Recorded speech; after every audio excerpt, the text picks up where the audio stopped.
Alors bonsoir à tous et merci Georges pour cette opportunité d'intervention. J'ai pris un peu des libertés par rapport au thème qui était proposé initialement et je me suis dit que j'allais commencer par une question un peu provocatrice puisque j'avais compris que notre rôle c'était de chauffer la salle avant la soirée qui nous attend. Et donc question un peu provocatrice devant un public de tuteurs qui est peut-on faire confiance à son accompagnateur? Peut-on faire confiance à son accompagnateur? Donc vous comprendrez qu'il y a une forme d'autodérision dans cette question, puisque moi-même j'accompagne des entrepreneurs de projets en incubation donc au sein de la SAT Lynxium, et puis j'exerçais le même métier avant au sein de l'incubateur Grain. Et avant ça, avant cette expérience, j'ai dirigé pendant 10 ans un cabinet d'études spécialisé sur les études d'usage, et en particulier les tests de concept d'innovation. Et à l'époque, j'ai créé la société sans accompagnement. Grain n'existait pas, enfin l'incubateur, et le pôle OSE non plus, n'existait pas d'ailleurs. Donc malgré tout, malgré ce manque d'accompagnement, j'ai acquis de belles références clients, j'ai pu fédérer un certain nombre de belles intelligences avec l'animation d'une communauté de consultants. J'ai pu embaucher de belles personnes. On va dire que la société, elle avait un très beau potentiel et à mon goût, elle a, disons, vivoté puisque on n'a jamais dépassé le stade des 5 salariés. Alors, avec le recul, je me dis que oui, j'ai manqué d'ambition, j'ai manqué de vision, j'ai manqué de confiance en moi, j'ai manqué de confiance dans mon équipe. Et j'ai vécu cette absence de croissance un peu comme un échec. Alors que bon, certains diront 10 ans de société, c'est déjà, ça peut être vu comme une belle réussite pour d'autres. Finalement, j'ai fini par céder l'entreprise. Donc, forte de cette expérience, forte de toute cette expérience et de toutes mes erreurs, j'ai rejoint l'incubateur Grain en 2010. Et depuis 6 ans, j'ai accompagné près d'une cinquantaine de projets à des degrés divers, sur des périodes plus ou moins longues, et des entreprises plutôt à fort contenu technologique. Et avant de venir là ce soir, je me suis dit, tiens, prenons les chiffres, regardons les résultats avec lucidité et regardons ce que sont devenus tous ces projets. Donc, en dehors des belles statistiques du ministère qui disent que 90% des projets accompagnés sont en vie après 5 ans, j'ai regardé les chiffres des projets que j'avais accompagnés. Et donc sur 50 projets que j'ai côtoyés, il y en a 30 d'entre eux qui ont débouché sur une création effective. Seuls 20 sont aujourd'hui encore en vie, et dont 5 ont vraiment le potentiel pour devenir ce qu'on appelle des ETI, voilà, des établissements qui vont dépasser les 250 personnes. Donc Confucius avait raison. Toutes les entreprises, on le sait, ne sont pas vouées à porter leurs fruits, et ça rappelle que la réussite d'un projet d'entreprise, c'est vraiment pas une science exacte, et que la recette est bien complexe, et ça vous le savez bien. Donc comme ces chiffres sont pour moi parfois vertigineux, parce que malgré les retours très positifs que j'ai de la part de mes porteurs de projets sur la qualité de mon accompagnement, sur le professionnalisme, la qualité de notre relation, sur mon expertise, souvent je me demande, mais en fait, qu'est-ce que je leur ai apporté vraiment? Est-ce qu'ils ont eu raison de me faire confiance? D'où cette question sur la confiance qui me semble au cœur de la relation d'accompagnement, mais pas que. Alors, initialement, je devais intervenir sur les aspects business de l'accompagnement, et je me suis dit finalement, est-ce que le business, ce n'est pas que de la construction de confiance? Trouver des clients qui nous font confiance, trouver des partenaires en qui on peut avoir confiance, trouver des investisseurs qui nous font confiance. Ce thème de la confiance, il est omniprésent dans l'accompagnement, et il y a 2 paradoxes de la confiance. Alors, le premier qui est illustré ici, qui est en fait que plus une personne me dit « fais-moi confiance », moins j'ai envie de lui faire confiance. Donc ça, c'est le traumatisme de cas qui tente d'hypnotiser Mowgli en lui disant « fais-moi confiance, et confiance, crois en moi ». Et le deuxième paradoxe, c'est que plus une personne vous fait confiance a priori, plus ça vous renvoie à votre responsabilité, mais aussi à son irresponsabilité. C'est-à-dire, imaginons que quelqu'un, un inconnu dans la rue, vous confie toutes ses économies, bah, vous allez vous dire, soit il est complètement fou, soit j'inspire tellement confiance qu'il est prêt à me donner ses économies. Donc, on est... voilà, l'illustration qui est encore derrière, ça veut dire, voilà, il ne faut pas être naïf comme un Télétobies, quoi. Demandons-nous toujours sur quoi les gens construisent vraiment leur confiance.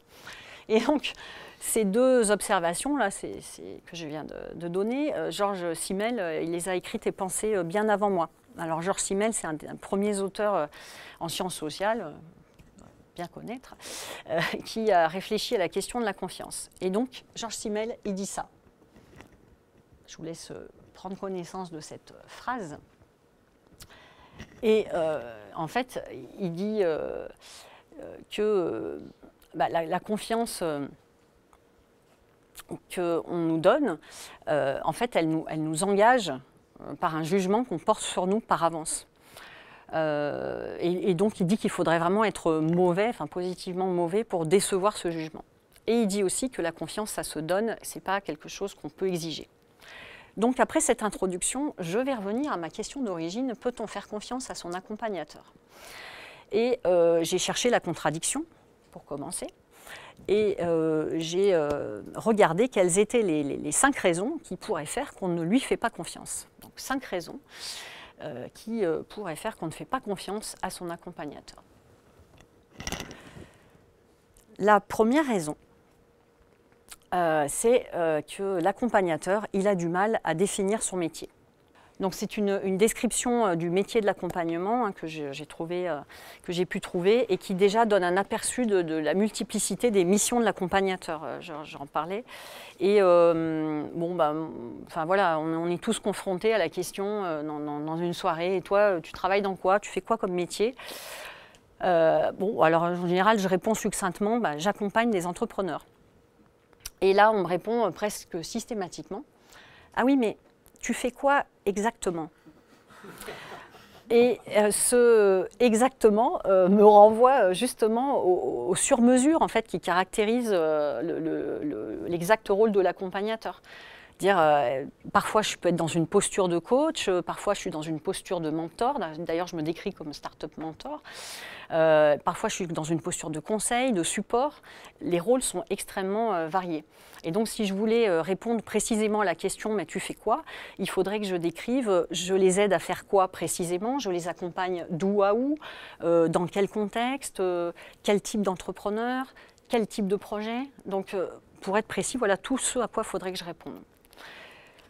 Alors, deuxième raison pour laquelle on ne pourrait pas faire confiance à son accompagnateur, c'est que parfois, lui-même, il doute de vous et de votre projet.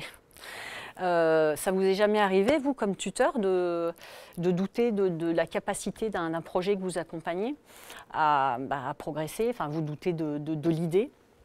Et qu'est-ce qui se passe dans ce cas-là, quand vous n'y croyez pas? Et dans ce cas-là, on se demande, mais oui, mais notre rôle, est-ce que c'est pas de justement donner confiance dans le fait que le porteur, il va trouver une solution et qu'on va l'aider à trouver une solution et qu'on va ensemble trouver une solution. Donc j'avais regardé, j'ai trouvé une étude d'un professeur de l'IAE de Lille sur les périodes de doute des entrepreneurs qui le montre et qui dit que ces périodes de doute des entrepreneurs, elles peuvent surgir à tout moment, c'est normal, ça fait partie du processus entrepreneurial. Et en fait, elles sont fécondes, ces périodes de doute. Et l'accompagnateur, malgré lui, il peut alimenter le processus de dégradation, soit parce qu'il se remet lui-même en cause, soit parce qu'il va remettre en cause le projet.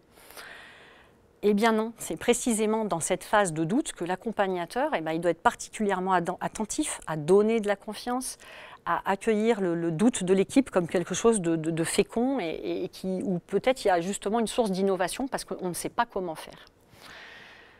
Et le sien, le doute de l'accompagnateur, lui, il doit être constructif. Il ne faut pas qu'il s'empêche de douter, mais son doute, c'est celui qui va lui permettre de voir ce que les porteurs ne voient pas. On en avait discuté. C'est le doute qui va leur permettre d'aller regarder, c'est celui qui va les encourager à aller chercher sur le marché des certitudes et aller chercher des preuves, interroger des clients, voilà, rapporte-moi des preuves, je doute, rapporte-moi des preuves. Encore une raison pour laquelle on pourrait douter. Je ne sais pas vous, mais moi, j'ai parfois le sentiment d'une asymétrie entre moi qui suis salarié et qui profère des conseils voilà, aux porteurs. Et je profère ces conseils à des porteurs dont la perspective de revenus est très incertaine. Et voilà, il peut y avoir une asymétrie alors qu'eux se lancent dans la création comme si c'était leur premier saut en wingsuit ou leur ascension du Cervin, quoi. Donc justement, notre rôle, ça doit être précisément de minimiser les risques, les risques de faillite et d'échec du projet. Donc bien évaluer le time to market, prévoir assez d'argent pour tenir jusqu'aux premières ventes et aussi les raisonner sur le fait qu'il ne faut pas trop qu'ils s'endettent à titre personnel. Donc, comme un sportif de haut niveau, l'entrepreneur il peut prendre des risques, mais il ne peut le faire qu'avec une préparation minutieuse. Et c'est les préparateurs stables mais engagés à leur côté qui peuvent les aider.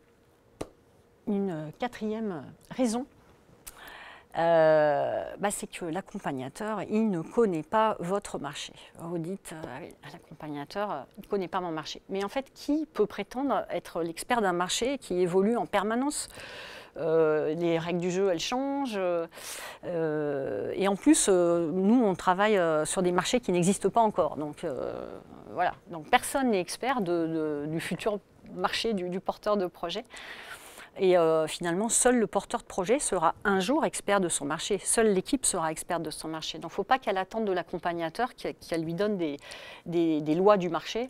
C'est à eux de les trouver. Et l'accompagnateur, en revanche, son rôle, c'est de lui apporter des outils pour mieux aller questionner son marché. J'arrive à la dernière raison pour laquelle on pourrait ne pas faire confiance à son accompagnateur. Et elle fait référence à là encore je cite Confucius, mais elle fait référence à cette phrase qui dit que l'expérience c'est comme une bougie dans notre dos et qu'elle n'éclaire que le chemin parcouru. Voilà, l'expérience est une bougie qui n'éclaire que le chemin parcouru. Et en fait, ça voudrait dire cette phrase que finalement nos expériences, elles ne servent qu'à nous-mêmes. Alors effectivement, on peut se demander en quoi notre expérience professionnelle antérieure, elle va servir une aventure qui est tout à fait singulière de création d'une nouvelle activité sur un nouveau marché, avec de nouvelles règles. Oui, mais dans le cadre de l'accompagnement, le chemin, il se répète, et ça fait 50 fois que je le fais, le chemin. Donc finalement, il commence par être bien éclairé ce chemin, et la lanterne, elle prend un petit peu de hauteur. Et pour conclure maintenant, à l'aune de cette lanterne, on va regarder quand même les bonnes raisons de faire confiance à son accompagnateur. Parce qu'il y a un oui mais à toutes ces raisons. Et ce oui mais, il est là. L'accompagnateur, il est là pour vous. Il vous écoute, il est bienveillant, il vous fait gagner du temps, il vous pose des bonnes questions, il en a vu passer d'autres. Il est connecté à un réseau, c'est-à-dire qu'il est lui-même entouré. Il est lucide et objectif. Et enfin, il est autre. Il est autre. Et c'est cette altérité, c'est avec cette altérité que l'entrepreneur, il va pouvoir construire sa propre confiance. Et cette confiance, elle est fondamentale pour développer son business. Merci.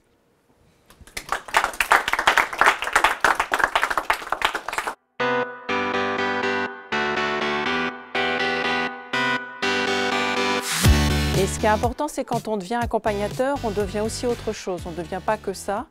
Et ce qui m'intéressait de discuter avec vous, c'était que quand on devient accompagnateur, on devient plus que ça. L'attitude bienveillante, c'est celle-là. Ça ne veut pas dire tout accepter, ce n'est pas une attitude de bisounours, mais ça veut dire se dire que l'autre, s'il fait ça, c'est parce qu'il veut bien faire. Même s'il ne le fait pas forcément bien, mais il veut bien faire. Et à partir de ça, se dire ça, ça veut dire qu'on va l'interroger et on va lui parler d'une autre manière que de se dire tout de suite, non mais là je vois qu'il va droit dans le mur et je lui dis tout de suite il va droit dans le mur. Je me mets en position de considérer qu'il va droit dans le mur, mais s'il le fait, c'est qu'il pensait bien faire. Comment moi je vais l'amener à regarder qu'il va quand même droit dans le mur. Et mon rôle, c'est pas de lui dire de but en blanc, tu vas droit dans le mur. Ça va être de l'interroger pour qu'il en prenne conscience. Votre rôle, il est vraiment là. Et c'est là toute la différence. Et l'autre chose aussi, c'est le respect. C'est-à-dire qu'on en parlait tout à l'heure, Georges disait, on est vraiment d'une position d'égal à égal. Vous, vous apportez quelque chose, mais lui, c'est quand même une personne respectable, même s'il démarre son entreprise, même s'il est jeune, même s'il y a des choses qu'il ne sait pas, il y a d'autres choses qu'il sait, il y a d'autres choses sur lesquelles il est bon, il a une énergie que vous n'avez peut-être pas, il a d'autres choses que vous n'avez peut-être pas. Et donc c'est l'important de le considérer d'égal à égal. Vous êtes une personne, vous avez chacun un rôle, mais ce rôle, ce n'est pas celui de lui dire quoi faire. Ça, je pense que c'est extrêmement important. Et l'autre chose aussi, c'est de garder la confidentialité des échanges, sur tout ce qui est business, sur tout le reste. S'il vous dit ça, on peut en parler, à ce moment-là, vous pouvez en parler. Mais le reste, votre rôle, c'est d'être vraiment un lieu où il peut parler de tout, de ses doutes, de ses volontés d'attaquer tel marché ou tel autre. Et ça, vous devez le garder pour vous. C'est la règle du jeu de l'accompagnement. Sauf s'il vous autorise à en parler. Mais sinon, vous êtes accompagnateur, donc vous acceptez cette confidentialité de l'échange que vous avez avec cette personne, qui accepte en échange. C'est ça qui vous donnera aussi un minimum de confiance. C'est si elle voit que vous respectez cette confidentialité, si elle voit que vous la respectez elle-même et vous la considérez comme avec bienveillance. Et l'autre chose, c'est que vous êtes toujours celui qui doit amener l'autre à l'action. Vous n'êtes pas celui qui doit agir à la place d'eux. Ça, c'est extrêmement important de toujours garder ça en tête, même si dans la réalité du quotidien, on est tenté parce que vous connaissez. Parce que comme l'a dit Catherine, vous avez déjà fait plein de fois le chemin et vous le connaissez. Mais vous n'êtes pas là pour le faire à sa place. Le chemin, il n'y a que lui qui le connaît. Vous êtes là pour le baliser, ce chemin. Mais le chemin, il prendra peut-être un petit peu des détours par rapport aux balises. Et ça, c'est important de le respecter, parce que vous devez l'amener à ne pas rester à la balise, mais aller à la suivante. Mais la manière dont il ira, c'est lui seul qui peut le savoir. Ça, c'est extrêmement important à garder en idée. C'est vous ne lui donnez pas le chemin, vous lui donnez des repères, des jalons. Et vous l'aidez à aller d'un jalon à l'autre. Vous l'amenez à l'action. Et puis, vous êtes celui, comme le disait Catherine, hein, qui est l'autre, donc celui qui reste en retrait. Et ça, c'est extrêmement important. Quand on a le nez dans le guidon, qu'on crée une entreprise, d'avoir quelqu'un qui est autre, qui est disponible pour vous et qui peut vous faire cet effet miroir. C'est-à-dire qui peut vous aider à avoir ce recul de choses que vous sentez mais que vous n'êtes pas capable d'exprimer. Et de pouvoir le dire et d'en parler avec quelqu'un, à ce moment-là, ça devient plus clair dans votre tête. C'est tout simple, mais c'est vrai. Mais ça marche. Et donc, d'être simplement ce réceptacle et cette personne qui accueille et qui écoute. Et qui est capable de dire, de reformuler, de reposer les questions pour que vraiment les choses soient extrêmement exprimées, parce que tout ce qui est bien exprimé, ensuite la personne, ça va l'aider à passer à l'action. Parce qu'elle va prendre conscience de manière claire de certaines choses qui vont l'amener à passer les étapes, parce que l'entrepreneuriat, c'est des étapes à passer. Et donc, en conclusion, c'est aussi donc, du coup de faire exprimer et d'écouter, et d'accepter d'y passer du temps. Votre rôle, il n'est pas de faire à la place d'eux, hein, comme on l'a dit, mais c'est vraiment de faire en sorte que la personne puisse s'exprimer. Et vous, votre grand rôle essentiel, c'est d'être dans l'écoute. Parce que de savoir faire la reformulation juste au bon moment. Pour dire là, tu m'as parlé de ça, mais qu'est-ce que tu veux dire exactement? Là, tu me dis que tel marché, mais qu'est-ce que tu veux dire exactement? Comment tu vois les choses? Que sais-tu comme information? C'est ça qui va beaucoup l'aider, lui, cette personne, hein, ça c'est très clair. Et donc, en échange, il y a ce qu'il faut absolument éviter de faire, mais bon, après, on est tous des êtres humains, donc on fait au mieux. C'est justement surtout pas faire à la place de l'autre. Vous n'êtes pas là pour faire à la place de l'autre, hein. Ce n'est pas votre entreprise à vous, vous êtes accompagnateur. Et aussi un autre risque, c'est de prendre la responsabilité du projet et des actions de la personne tutorée. C'est-à-dire que si l'entreprise ne se crée pas, ce n'est pas votre responsabilité. Mais votre responsabilité à vous, c'est d'avoir donné tous les moyens possibles pour qu'elle se crée. Et par contre, vous pouvez sentir un échec si vous vous dites, là, à plein de moments, je ne l'ai pas écouté, ou je n'étais pas disponible, ou je ne l'ai pas bien renvoyé. Ça, c'est votre responsabilité. Mais que finalement, le projet, parce qu'il arrive trop tôt sur le marché, ou trop tard, ça, ce n'est pas votre responsabilité. Et ça, La personne ne le vivra d'autant mieux si vous restez vraiment en accompagnement et vous êtes vraiment distant parce que du coup, vous n'êtes pas dans le jugement. Vous ne prenez pas la responsabilité, donc vous ne le jugez pas en disant bah, « t'as échoué hein ». Non, bah, on constate. Ça ne marche pas. Mais pourquoi ça n'a pas marché, etc. Et vous, ce que je reviens, vous êtes toujours celui qui est l'autre, qui aide à avoir ce regard, quoi. Et puis, voilà, l'autre risque, hein, c'est de projeter ses propres envies et sa propre expérience, comme on l'a dit tout du long, parce que ce n'est pas vous, ce n'est pas votre projet. Ça, c'est extrêmement important à garder comme idée, ce n'est pas votre projet, c'est le sien. Donc, à des moments, si vous avez envie de parler de vous, parlez de vous. Et dites pas « tu devrais faire comme ça », mais dites « moi, j'ai fait comme ça ». Ça peut vous soulager, etc. Mais du coup, vous parlez bien de vous. Pas projeter vous sur l'autre. Et puis l'autre chose, c'est de ne pas confondre le réalisable et le déjà réalisé. C'est exactement ça. C'est-à-dire que ce n'est pas parce que quelque chose n'a jamais été fait que ce n'est pas réalisable. Donc continuez à le laisser un petit peu rêver quand même. L'aider à revenir aux réalités, mais laissez-le quand même aller affronter des chemins nouveaux, aborder des questions nouvelles, voilà. Vous, votre rôle, c'est quand il aborde des questions comme ça qui ne vous semblent pas très réalistes, posez des questions pour l'aider à vraiment avancer dans son projet, le renforcer. Mais ce n'est pas peine de dire tout de suite, non mais là, ça ne s'est jamais fait, c'est même pas la peine, t'oublies quoi. Là, on essaye d'éviter ça, parce que ça c'est très castrateur, parce que alors là, pour empêcher d'aller à l'action, il n'y a rien de mieux. Et puis l'autre chose, c'est de culpabiliser, hein, ça revient un peu au début sur le prendre la responsabilité, c'est vous n'avez pas à culpabiliser si le projet rencontre des difficultés ou si le projet rencontre des échecs. Et un échec, on doit en tirer toujours quelque chose de positif. Qu'est-ce qu'on en tire? Vous êtes là pour aider justement la personne à se dire, ben là, cette expérience-là, elle n'a pas marché, mais qu'est-ce qu'on en tire de positif? Qu'est-ce que j'ai quand même appris? Voilà. Parce que vous êtes celui qui a le recul, vous n'êtes pas celui qui est dedans. Et ça, c'est extrêmement précieux quand on mène un projet d'entrepreneuriat, d'avoir quelqu'un avec lequel on peut parler, qui écoute, qui vous mène à l'action et qui accepte de vous poser plein de questions pour vous aider à avancer. Je crois que c'est vraiment ça qu'on attend de vous. Voilà, c'était tout.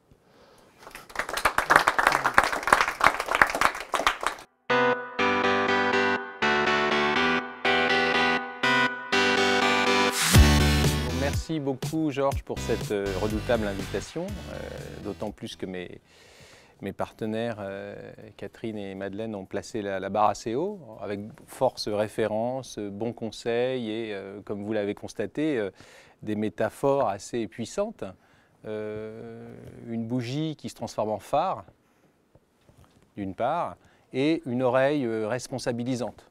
Donc alors je ne vais pas être en reste, hein, vous allez voir.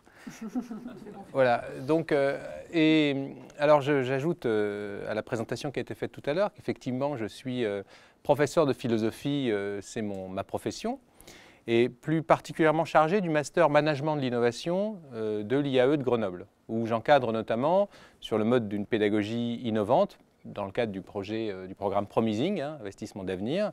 J'encadre notamment un atelier de conception innovante qui s'appelle le Labo des possibles.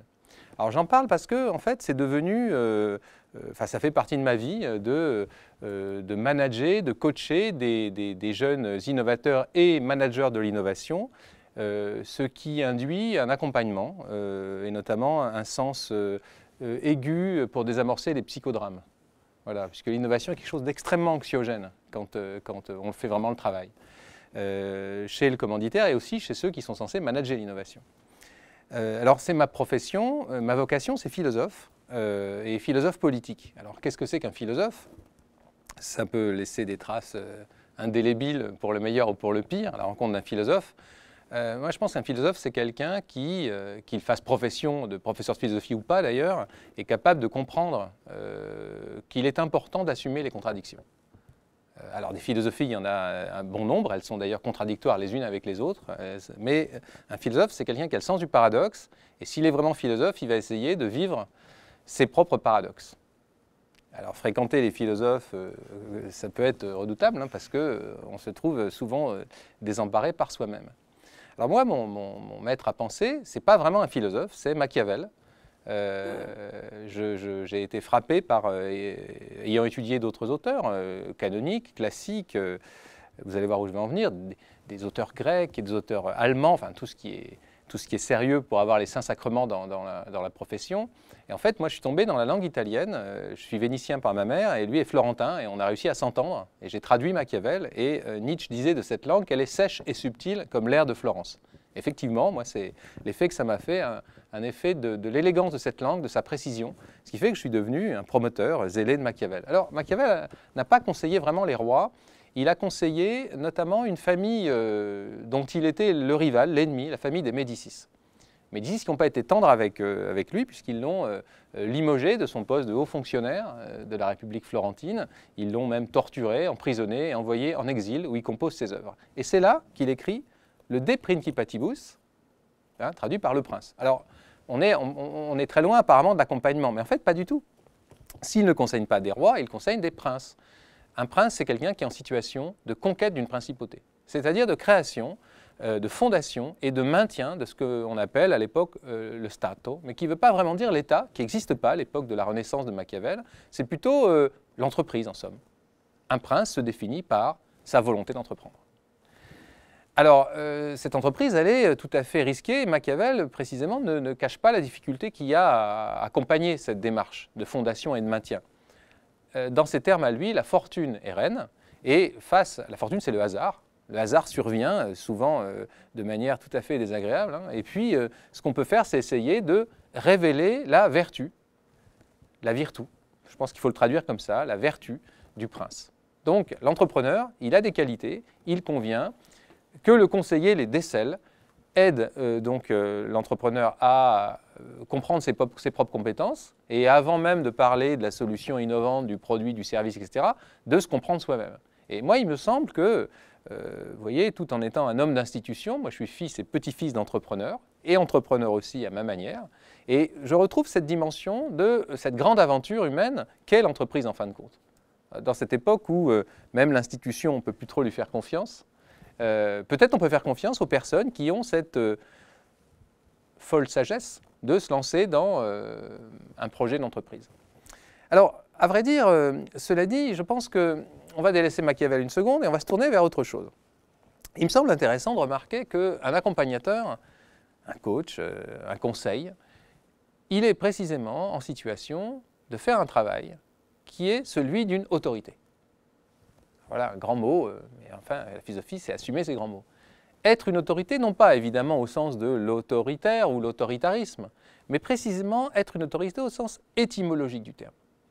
Vous pouvez faire bénéficier les jeunes princes qui s'exposent à la fortune de cette autorité au sens étymologique de la auctoritas. Alors vous vous souvenez tous de vos études latines, la auctoritas, ça vient du verbe augere qui veut dire grandir, croître, augmenter. Le propre d'une autorité, c'est qu'elle nous augmente. Elle nous augmente dans nos capacités intrinsèques premières. Sentir qu'on fréquente une autorité, c'est se sentir augmenté par sa fréquentation. Alors évidemment, c'est tout à fait mystérieux dans la relation, ce qui s'opère pour capter ces énergies qui vont permettre d'assurer relativement l'action. À vrai dire, je ne pense pas qu'il y ait une assurance à proprement parler, mais il y a précisément un faisceau d'énergie qui fait que la transformation d'une personne peut avoir lieu par la simple fréquentation d'une autre expérience que la sienne. Et je crois que, vous voyez, ce grand référent, il est important dans la distance qu'il est capable de prendre. On parlait d'autres, peut-être de grands autres, on parlait de quelque chose qui a à voir avec une confession aussi qui n'est pas une confession paternaliste ni déresponsabilisante, mais le fait d'avouer ses faiblesses sous le regard de quelqu'un qui a un peu d'expérience. Je pense que, moi, ce que m'a appris Machiavel, c'est que, et ce que j'ai pu observer tant en politique que dans l'entrepreneuriat, c'est que le capital d'expérience est quelque chose d'extrêmement important, finalement, quels que soient les mots qu'on utilise pour le traduire. Le but est de traduire ce capital d'expérience. Le but est de le traduire et finalement de l'adresser à quelqu'un. Et c'est dans cette adresse que se joue quelque chose de l'ordre de la confiance. Alors, moi, j'ai coutume de faire référence à un livre que je vous recommande. Vous voyez, le philosophe se reconnaît au livre qui l'accompagne toujours. Les choses ne changeront jamais. Et j'ai un ami, un philosophe comme il convient, hors d'âge, qui a écrit tout récemment un extraordinaire éloge de l'autorité. Alors, il faut quand même le faire en 2013, d'écrire un éloge de l'autorité. Généalogie d'une déraison politique. Cet éloge de l'autorité est donc l'œuvre de Robert Damien, qui, en son temps, fut un extraordinaire joueur de rugby et un entraîneur de rugby de haut niveau. Alors moi, j'étais un joueur de série régionale et un éducateur d'enfants, et je me reconnais dans cette manière de penser l'encapacitation collective dans ce sport de combat collectif qu'est le rugby. Ce qui est un peu une métaphore, si vous voulez, quand même, métaphore assez pratique et assez engagée, de l'activité entrepreneuriale. Il convient que l'équipe que l'on manage partage un sens, qu'elle soit en capacité de s'engager dans des relations de concurrence extrêmement intéressantes, fortifiantes, mais aussi très déprimantes potentiellement. Et je crois que ce qui se joue véritablement dans cette relation à l'adversité et cet accompagnement d'une altérité bienfaisante, c'est précisément une sorte de transformation anthropologique. Vous voyez, des grands mots, mais très importantes. Transformation qui permet de comprendre quel est le travail effectif et pratique de l'autorité. Alors, Robert Damien écrit ainsi, page 331, ces mots qui, je crois, vont vous servir de viatique, je pense, pour votre accompagnement. Non, c'est sérieux, vous allez voir, c'est très beau. L'être humain n'existe que par l'augmentation de ses relations, dans le jeu comme dans le travail, dans la fraternité comme dans la citoyenneté. L'être est relation. Les humains émergent dans leur capacité positive de liaison, non pas sous l'effet d'une transcendance subjective de la conscience de soi, mais au milieu coreligionnaire du rapport social d'équipe. L'être humain n'affirme son humanité que par la pluralité des relations qui lui ouvrent le champ des possibles et multiplie ses puissances de devenir. C'est intégré à ces formes d'action collective que le sujet éprouve sa puissance publique de se réaliser. Voilà, magnifique, non? Parole d'un philosophe, tranchante. Alors, en fait, le problème, c'est que, je referme le livre sacré de l'ami philosophe, joueur de rugby, et je me dis, mais il y a quand même quelque chose qui m'embête dans ce que dit Robert Damien. Très très beau livre sur l'esprit d'équipe, sur la manière dont l'encapacitation est collective et se met à augmenter les personnes. Bon. Je me dis, mais je me suis souvenu que Machiavel m'avait prévenu de quelque chose et que j'avais envie de dire aussi aux accompagnateurs. Alors j'ai relu mon saint patron, qui, dans Le Prince, qu'il adresse donc paradoxalement aux Médicis, voilà, une situation historique très précise, écrit un chapitre 23, « Comment il faut fuir les flatteurs ». Le flatteur, c'est le mauvais conseiller. C'est l'accompagnateur qui veut trop en faire. C'est le coach qui franchit la ligne. C'est le conseil qui oublie qu'il est un grand autre, normalement, qu'il est extérieur et que, bon, on ne peut pas sympathiser. Et Machiavel de dire, mais on ne peut conseiller personne, en fait. Parce qu'en fait, si je conseille quelqu'un, et si mon conseil est effectif, en réalité, c'est vraiment que je prends les décisions à sa place. Si le prince a de la vertu, je ne peux pas le conseiller. C'est lui-même qui se conseille, en réalité. C'est-à-dire que l'autorité est réduite, paradoxalement, du fait même, vous voyez le paradoxe, qu'elle s'exerce à n'être rien pour celui sur qui elle s'exerce. En fait, le prince se reconnaît à sa vertu, c'est-à-dire « cause toujours, je suivrai mon chemin ». Alors, c'est peut-être ça qu'il faut réussir à stimuler. Chez un jeune entrepreneur, moi, c'est ce que j'essaie de faire chez les innovateurs, voilà, en disant vous soyez en capacité de me dire votre truc, vous n'y croyez pas, je ne crois pas à votre truc, donc allez-y, quoi, j'y vais quand même, etc.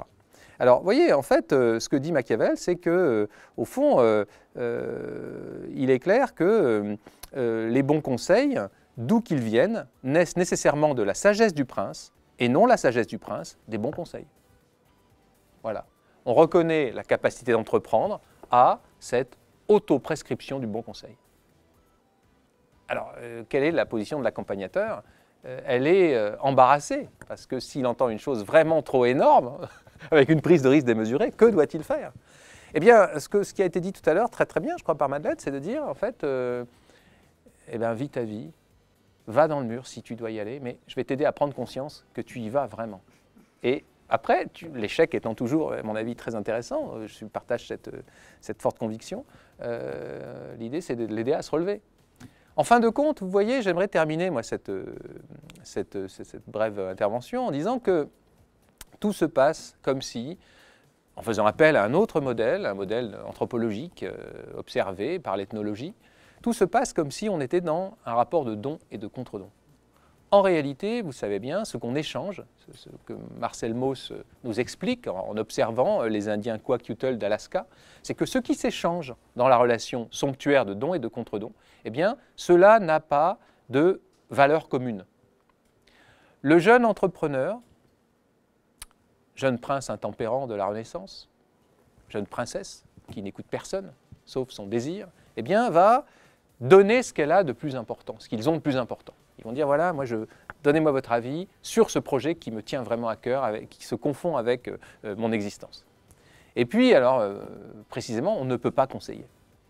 Ce qui peut se faire, c'est dire, écoute, moi, je vais donner quelque chose qui n'a aucun rapport, mais qui a tout autant de valeur. Et c'est mon expérience. Et dans ce rapport de don et de contre-don, nécessairement asymétrique, nécessairement délicat, et peut-être pas réellement possible, se joue, à mon avis, l'accompagnement. Merci.